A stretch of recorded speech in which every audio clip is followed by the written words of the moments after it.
When starting an art project, most people don't know where to actually start. So today I'm going to be taking you through the steps you will have to take before actually creating your final project. First, I will give you instructions by passing out an assignment sheet, and we will go through the instructions for the project. Then I will provide you with some examples of similar projects and also with previous projects from this class. I will also run through any demos if needed. Then I will give you time to ask me any initial questions that you may have.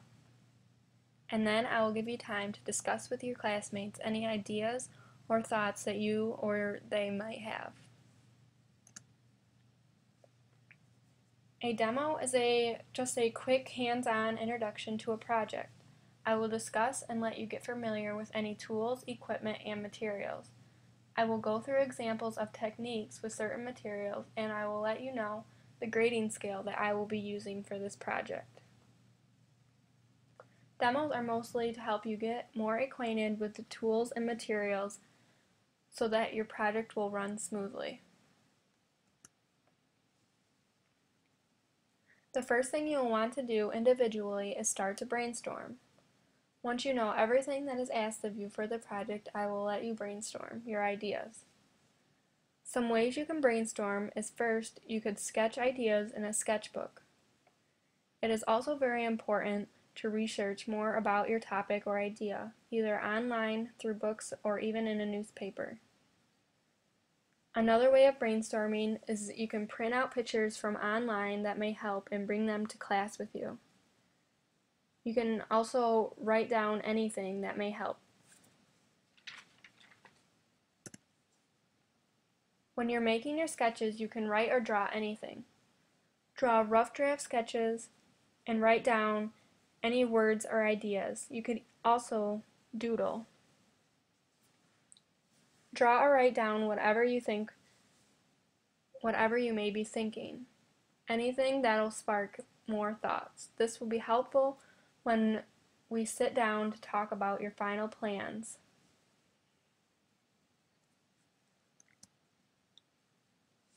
When you research your thoughts and ideas, you should cut out pictures from magazines or online. You can look up information of your ideas online or information of similar projects or similar techniques. Finally, you can read books, flip through magazines or articles relating to your project. The next step you will want to take is to consult ideas with the people around you. You can first talk with your family and friends. They may have more personal input of what you may like more. You can actually have a conversation with them, like at dinner. And they will have a different point of view for you since they are not in your class. Also, you can discuss with your classmates. You can ask them what some of their project ideas are, which may spark more ideas for yours. And then finally, you can come talk with me. You can explain all your ideas, and I will be able to tell you what will and what won't work for the project. I can also give back good ideas and suggestions that will go with my grading scale.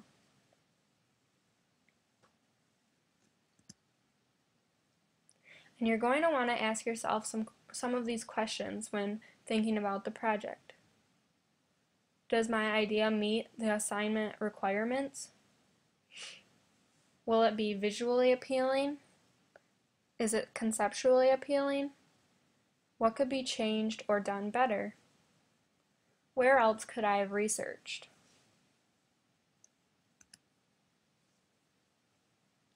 You're also going to want to think about different art elements through the process. Some of these art elements consist of composition, organization, line, scale, pattern, repetition, and an emphasis or focal point. Taking advantage of these elements will help enhance your project. This is a helpful video that will explain these elements more in depth.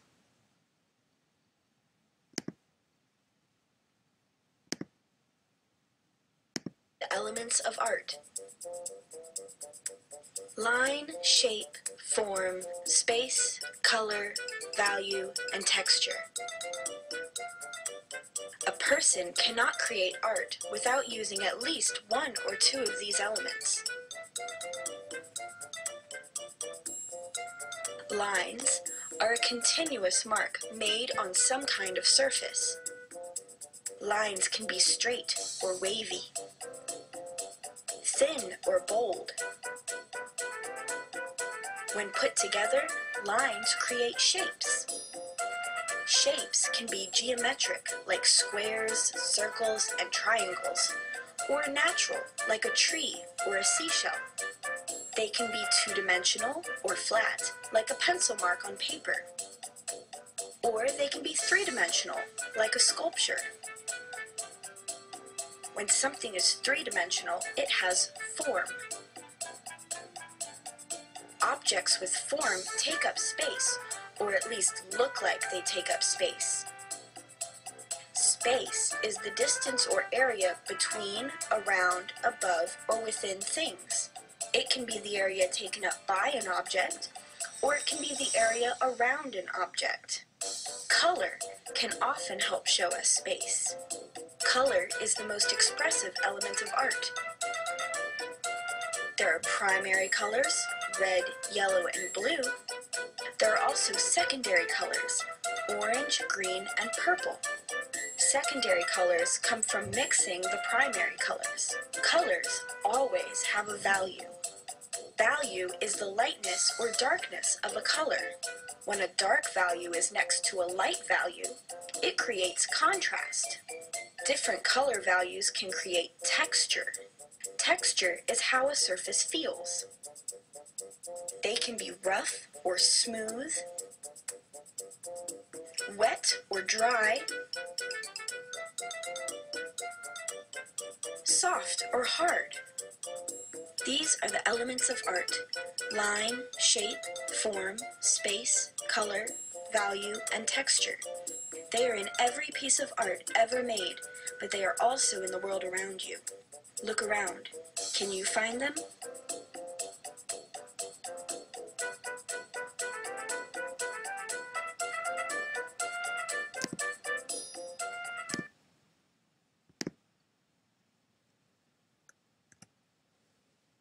Here are some more examples of a few elements. The first one is line, where in the first picture it uses contour lines or outlines. In the second picture, it uses cross-contour lines that show more movement and expression. Next is repetition, which can be very visually appealing if used correctly. Finally, you will want to develop a final idea. Pick your best idea and develop a final sketch. You can then confirm with me and we can discuss the steps you will take to create your project. We can talk about when things should be getting done so that it can be turned in on time. Also, we can figure out what materials you will be using.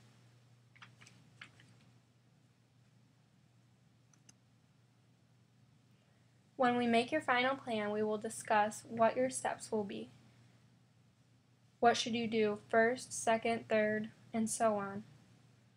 We can make a layout so you know what will go where in your project, and we will talk about how much time you will have so you can finish by the due date.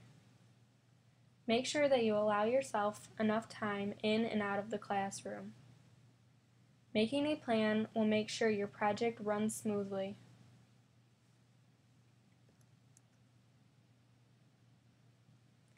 You will then be able to gather all your materials you will need for the project. Ask yourself, what will you need? And then you can make a list. Locate what is given to you in class and what may you have to buy yourself. Once everything is organized, you may get started. Dive in, have fun, and get messy.